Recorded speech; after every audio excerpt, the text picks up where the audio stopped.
Maru. I'm your English teacher and my name is Solanki Jacinta. આજે શિક્ષક દિન છે અને આ શિક્ષક દિનને ડૉક્ટર રાધાકૃષ્ણ સર્વપલ્લીની યાદમાં મનાવવામાં આવે છે. ઘણી બધી શાળાઓમાંથી આજ ઘણા બધા બાળકો શિક્ષક બન્યા હશે અને એ બાળકોમાંથી જે હું છું હું પણ આજે શિક્ષક બની છું, પરંતુ કોરોનાના કારણે અમારી શાળામાં ઓનલાઈન કોમ્પિટિશન રાખેલ છે અને એ ઓનલાઈન કોમ્પિટિશનમાં મેં પણ ભાગ લીધેલ છે. તો આજે હું તમને એક્ટિવ પેસિવ શીખવાડવાની છું. એક્ટિવ પેસિવ તમે શીખી જ ગયા છો, છતાં પણ આજે આપણે તેનું થોડું ફરીવાર રિવિઝન કરીશું. એક્ટિવ પેસિવ એ ધોરણ 10ની પરીક્ષામાં 2 માર્કના પૂછાય છે અને તે એક્ટિવ પેસિવમાં આપણે સૌથી પહેલાં મોડલ એક્ઝિક્યુટિવનો અભ્યાસ કરીશું. આ કાર્ડમાં સૌથી જરૂરી can, could, may, might, shall, should, will, would અને મસ્ટ. આ કાર્ડમાં જ્યારે સેલનો ગમે ત્યારે વાક્યમાં ઉપયોગ થાય ત્યારે સેલનું ફરજિયાત વિલ કરવામાં આવે છે અને આ વાક્યમાં જ્યારે કે, મે, માઇટ વગેરે જેવા શબ્દોની તરત જ પછી ફરજિયાત બી મૂકવામાં આવે છે. તો હવે ચાલો આપણે વાક્યનું જોઈએ. આ વાક્ય રચના છે જેમાં સૌથી પહેલાં કર્મ પ્લસ મોડેલ એક્ઝિક્યુટિવ પ્લસ બી પ્લસ ભૂતકૃતનું રૂપ પ્લસ બાય અને કર્તા અને પછી છેલ્લે અન્ય શબ્દ લખવામાં આવે છે. સૌથી પહેલાં ચાલો આપણે ઉદાહરણમાં નજર કરીશું. પહેલું ઉદાહરણ છે Amit will it mango tomorrow. સૌથી પહેલાં આપણે કર્મને આગળ લાવશું. તો તમારા આ વાક્યમાં કર્મ છે મેંગો.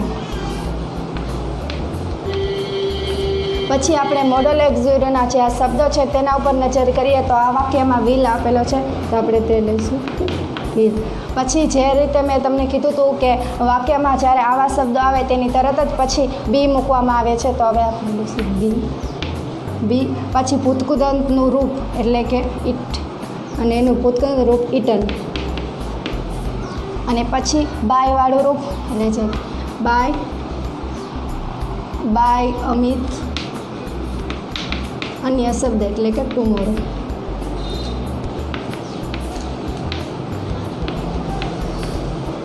હવે આપણે બીજું ઉદાહરણ જોશું. તો તેમાં તે જ રીતે કરવાનું છે. સૌથી પહેલાં આપણે કર્મને શોધવાનું છે. તો આમાં કર્મ છે એ સોંગ, તેને આપણે આગળ લઈશું અને પછી જે મોડલ એક્ઝિક્યુટિવનો શબ્દ એટલે કે મસ્ટ અને તેની ત્યારબાદ બી અને ભૂતકૃત રૂપ સિંગનું સેંગ બાય અસ. હવે ચાલો આપણે ત્રીજા વાક્યમાં નજર કરીએ. તો તેના કર્મ શોધીએ તો ધ મેડલ અને ત્યારબાદ મેં વાક્યમાં કીધું હતું કે જ્યારે ગમે ત્યારે સોલ વપરાય વાક્યમાં ત્યારે સોલનું ફરજિયાત વિલ કરવામાં આવે છે. એટલે સોલનું અહીંયા થઈ જશે વિલની સાથે બી અને પછી એ ભૂતકૃતનું રૂપ વિનનું થશે વોન અને બાય મી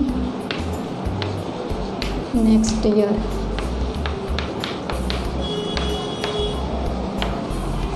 આ હતા આપણા વિધાન વાક્ય. હવે આપણે આગળના વાક્યો વિશે વાત કરીશું. હવે આપણે વાત કરીશું નકાર વાક્યોની. તો નકાર વાક્યમાં એની વાક્ય રચના છે કર્મ plus modal executive plus be not અને નોટ બી. તમે ગમે તે લખી શકો, બી નોટ પણ લખી શકો અને નોટ બી પણ લખી શકો. ત્યારબાદ આવશે ભૂતકૃતનું રૂપ, પછી બાય, પછી કર્તા અને પછી છેલ્લે રહેલા અન્ય શબ્દો. તો હવે આપણે ઉદાહરણ પર નજર કરીએ. તો પહેલું ઉદાહરણ છે we could not read newspaper. તો પહેલાં આપણે કર્મ શોધીશું. તો કર્મ છે ન્યૂઝપેપર અને ત્યારબાદ મોડલ એક્ઝિક્યુટિવનો શબ્દ એટલે કે કુડ. અને આમ આપણે વાત કરી હતી કે બી નોટ પણ લખી શકે ને નોટ બી પણ લખી શકે. તો અહીંયા આપણે લખશું નોટ બી. પછી આવશે રીડ ભૂતકૃતનું રૂપ, પછી બાય અને વીનું થશે અસ. હવે આપણે બીજા ઉદાહરણની વાત કરીએ. તો તેમાં પહેલાં આપણે કર્મ શોધીશું. કર્મ છે અલાય.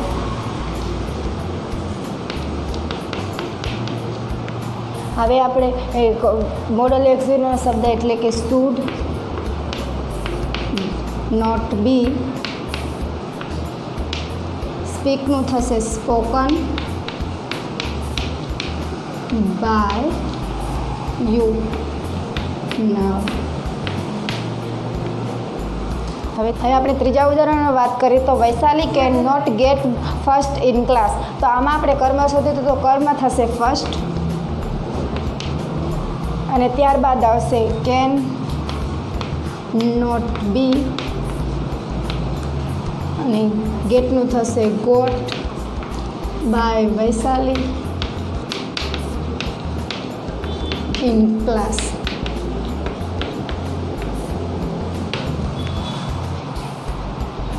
હવે આપણે વાત કરીશું પ્રશ્નાર્થ વાક્યોની. તેની સૌથી પહેલાં આપણે વાક્ય રચના ઉપર જોઈએ. વાક્ય રચનામાં સૌથી પહેલાં આમાં આવશે મોડલ એક્ઝિક્યુટિવ, ત્યારબાદ કર્મ, પછી બી અને પછી ભૂતકૃત રૂપ, ત્યારબાદ બાય, પછી કર્તા અને છેલ્લે આવશે અન્ય શબ્દ. તો આપણે પહેલું ઉદાહરણ જોઈએ. પહેલા ઉદાહરણમાં જો will you donate money tomorrow, તે આમાં આપણે કર્મ પહેલાં નહીં શોધવાનું અને પહેલાં મોડલ એક્ઝિક્યુટિવનો શબ્દ લખવાનો થશે.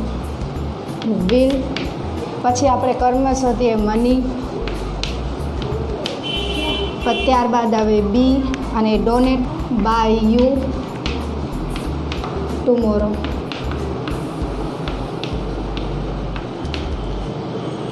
અને છેલ્લે આમાં આવશે પ્રશ્નાર્થ ચિહ્ન, એ કરવું ના. હવે આપણે બીજા ઉદાહરણ જોઈએ તો may I pass an exam this year. આમાં આપણે પહેલાં મોડલ એક્ઝિક્યુટિવનો શબ્દ એટલે કે મે, ત્યારબાદ લઈશું કર્મ યાની કે એન એક્ઝામ,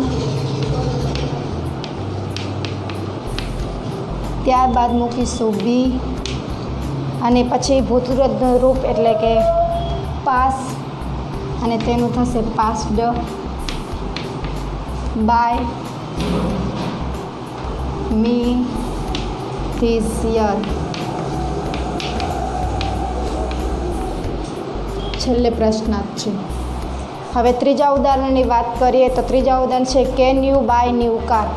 એમાં આપણે પહેલાં કેનનું કેન, પછી કર્મ લઈએ તો ન્યૂ કાર, ત્યારબાદ મૂકશું બી અને બાયનું થશે બોટ, ત્યારબાદ આવશે બાય યુનું યુ.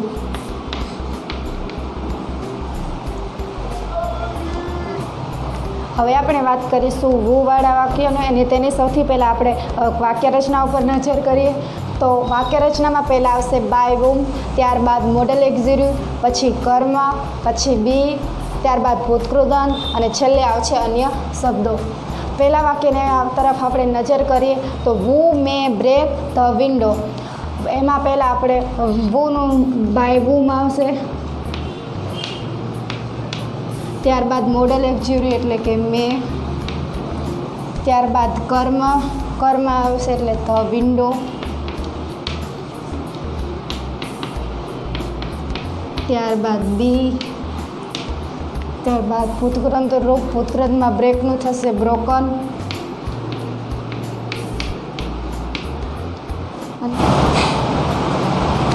બીજા વાક્યની વાત કરીએ તો વુ can get the medals in exam. હવે પહેલાં વુનું બાય વૂમ, ત્યારબાદ મોડલ એક્ઝિક્યુટિવ એટલે કે કેન, ત્યારબાદ કર્મ એટલે કે ધ મેડલ્સ, ત્યારબાદ બી, ગેટનું થશે ગોટ ઇન એક્ઝામ.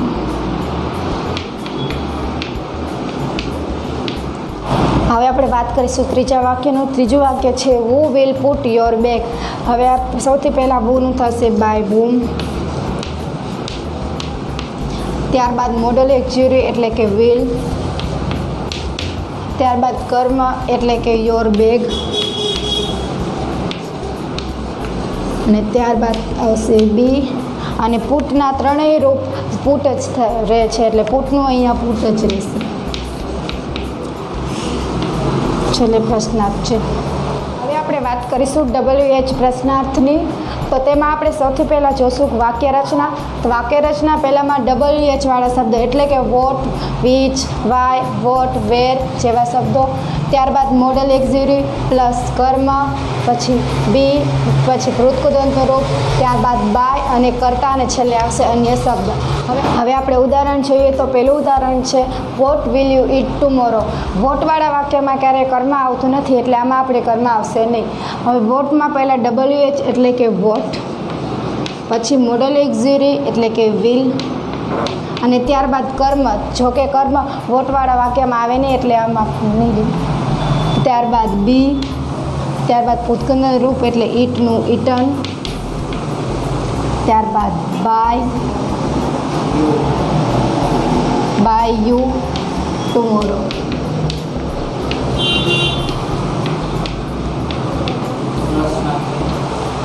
હા, પ્રશ્નાર્થ છે.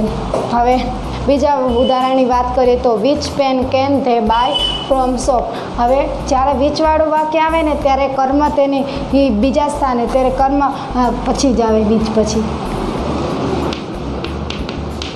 વિચ પેન, ત્યારબાદ મોડલ એક્ઝિરી એટલે કે કેન, ત્યારબાદ બી, બાયનું થશે વોટ, ત્યારબાદ બાય,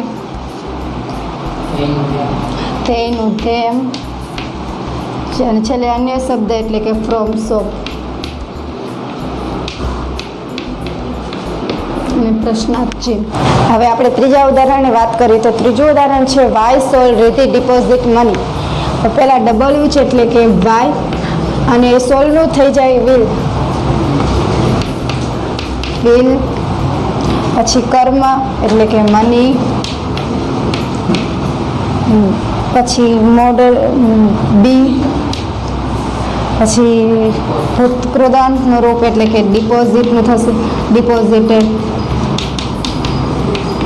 ત્યારબાદ બાય રીતિ,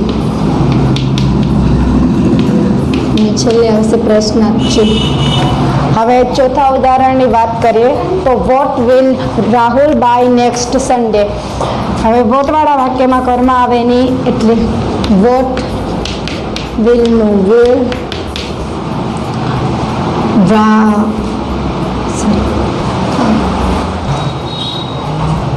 હવે આ થોડા ઉદાહરણ છે. તે પહેલું છે Sneha will put heavy box tomorrow. બીજું છે can Diya buy new house. ત્રીજું વાક્ય છે who will get Mehul in race. અને ચોથું વાક્ય છે Vaishali could not speak fast. અને પાંચમું વાક્ય છે what will Jacinta donate plasma. આ 5 વાક્યો એ તમારી જાતે તમે પ્રેક્ટિસ કરજો. આશા છે કે મારા ઓનલાઈન કોમ્પિટિશનમાં ભાગ લીધેલ વિડીયો એ તમને જરૂર ગમ્યો હશે. અને જો તમને આ વિડીયો ગમ્યો હોય તો મારા વિડીયોને લાઈક કરજો અને શેર કરજો, અને કમેન્ટ બોક્સમાં હેપી ટીચર્સ ડે લખવાનું ભૂલતા નહીં, અને મારી આ ચેનલને સબસ્ક્રાઈબ કરો.